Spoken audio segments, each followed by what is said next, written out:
Ni saya tak tahu apa benda ni. Tokang ke longkang ke?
Ni saya tak tahu apa benda ni. Tokang ke longkang ke?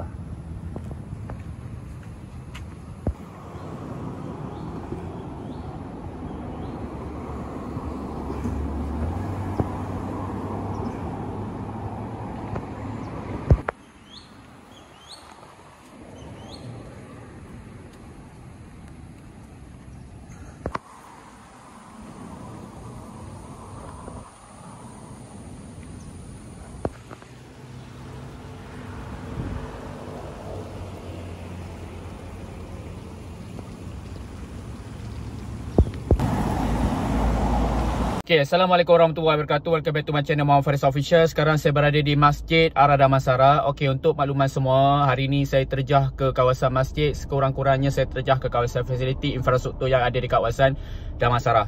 Okay, untuk makluman semua kata duduk Damansara adalah orang-orang kayangan, orang-orang yang bijak pandai, orang yang businessman yang berjaya. Tapi hakikatnya korang kena tengok isi di dalam arah Damansara, Damansara Heights, Damansara Perdana, Damansara Plaza Damansara, banyak infrastruktur yang rosak. Sebenarnya kalau korang nak tahu, Damansara ni sebenarnya rumah saja, banglo-banglo, bangunan saja hebat-hebat. Tapi kalau infrastruktur pun hancur, bukan dikenali sebagai bandar pintar dan bandar terbersih. Kalau korang tengok sendiri kawasan-kawasan pun yang sebanyak saya tunjuk, banyak kawasan-kawasan infrastruktur yang hancur, infrastruktur yang tidak diurus dengan baik oleh Majlis Perbandaran. Okey, kalau korang nak tahu, saya pertama kali jejak kaki dekat kawasan Damansara ni, tak kisah dekat mana saya berada pun dalam kawasan daerah Damansara, banyak juga infrastruktur yang hancur teruk lebur. Okey, kalau kita tengok charge parking setiap sudut, setiap parking lot dikenakan charge parking. Tapi manakah kepulangan duit-duit itu semua? Apakah setahun berapa anggaran untuk satu hari untuk charge parking yang dikenakan kepada pemilik kenderaan yang parking kat kawasan ni? Saya tengok banyak kenderaan-kenderaan yang parking sampai ke luar jalan kerana mereka tak nak bayarkan duit dengan charge yang agak tinggi dan melampau. Okey, untuk yang pertama. Yang kedua, saya nak bagi tahu penjelasan kepada korang pada pagi ni. Saya datang ke masjid ni, di kawasan masjid dia anak tirikan. Kalau korang tengok fasiliti dekat kawasan masjid sepatutnya dijaga dengan rapi. Kawasan stesen bas, kawasan infrastruktur, kawasan perjalanan kaki, kawasan longkang, kawasan sekitaran, tak kisahlah, asalkan kawasan sekitar masjid tidak dibersihkan. Di dalam okey, di luar amat-amat mengecewakan. Kepada Majlis Pembenaran Petaling Jaya, saya nak bagi tahu kepada anda semua, staf berapa orang dalam office, tolong turun padang lah. Okey, kerja korang bukan susah mana, turun padang naik kereta kerajaan, korang start enjin, bukan pakai minyak duit korang pun. Korang pergi buat kerja ronda setiap hari, tengok apa benda yang patut dibaik uruskan dengan baik. Pokok-pokok pun dah sampai akar, pun dah sampai apa konkrit perjalanan kaki pun dah sampai timbul dia punya perjalanan kaki tu. Kalau boleh dipotong pokok ni, bukan apa, kalau lah akar sampai merosakkan infrastruktur, kalau boleh buang semua pokok-pokok ni, tanam pokok baru. Cantikkan balik landscape dekat kawasan ni, mengindahkan kawasan depan masjid. Ini dah depan Masjid Ar Damansara, tapi yang pelik infrastruktur di luar sangat-sangat daif. Kalau dikelarkan sebagai Damansara adalah bandaraya yang termoden, yang termaju, yang menjadi bandaraya yang terbersih, tapi hakikatnya saya tengok masih tidak bersih seperti apa yang dikatakan oleh vision pada korang semua yang korang impiankan selama hari ini. Saya tengok dan saya terjah sendiri, saya melihat dan juga saya tunjuk pada korang semua dan korang nilai sendiri. Tiada apa-apa untuk saya membanggakan diri untuk saya nak menyampaikan berita pada hari ini, hanya untuk sekadar berkongsi kepada korang semua di public area. Okey, supaya korang tahu perkembangan terkini kawasan fasiliti yang ada dekat Damansara ni. Sekitar Damansara seluruh saya akan terjah, dan insya-Allah sedaya upaya saya akan share pada korang semua. Tiada apa menilai untuk kritik pada manusia. Manusia hanya manusia biasa, tapi kalau boleh kawasan ni dah terlampau lama sangat mereka biar macam ni. Saya melihat, saya pernah pergi sendiri, saya melihat masih juga sama dah hari ni 2025, masih juga sama, tiada apa-apa perubahan di kawasan sekitar kawasan masjid. Tumpuan saya adalah sekitar kawasan tumpuan masjid untuk berkongsian kepada korang semua. Itu saja perkongsian pada hari ni. Thank you for watching my video. Korang renung-renungkan, korang nilai kalah video saya. Video yang baik korang ambil, video yang tak baik korang tak payah layan.